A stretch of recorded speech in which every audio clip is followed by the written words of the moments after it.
But I want to get back to the Coulter-Edwards problem, because this scuffle has sparked a huge debate about the nature of political discourse. Don't you think? Do you think people, Chris, are really hungering for more civil tone? No, not everybody. In fact, I think that if you look at the blogs, if you look at some of the debate on television, there are a lot of people who are very much concerned that this war in Iraq was driven without intelligence, with the worst kind of intelligence, I should say, and that there needed to be a sharper debate before the war, that the problem with American journalism, if you will, is that even the established journalists did not engage in a serious debate, that we did not have all the evidence presented to us. There was an almost servile approach by the news business to this administration when it said we had to go to war with Iraq. I think we need more hustle in journalism and a bit more bustle, perhaps.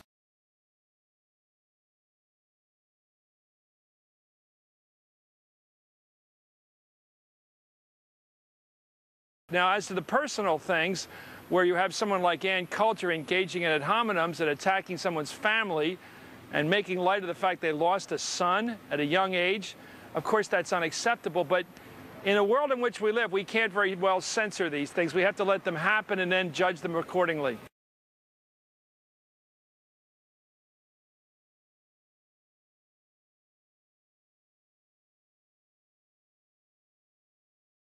I'm curious, Chris, how much you think of Ann Coulter's rhetoric is something she really believes, or if it's all just hype to get her book sold. It really doesn't matter. The difference between those two things is irrelevant, I have to say, Alex, because I think the fact that she's a beautiful writer, her writing is beautiful, I must tell you. And there are so many people out there, I don't want to describe them, let's say they're geeky guys, let's just call them that, geeky guys,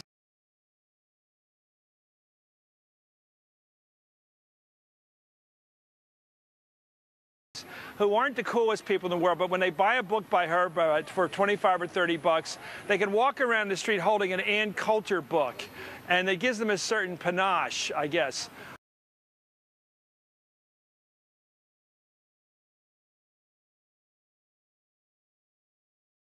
It works, and I'm sure I'm selling books right now to those guys who want to be a little less geeky. Well, she sells, look at how skinny she is, the sunglasses, the whole imagery is iconic.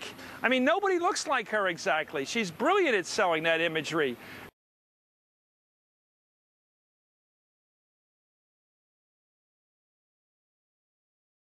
And the over-the-top stuff she says, the cruel things she says, perhaps it's at a time where we live where you and I have to be very careful about what we say. Sure. People at the workplace have to be so careful about language that it gives a premium to people who sell this bad stuff for a living. It could be that.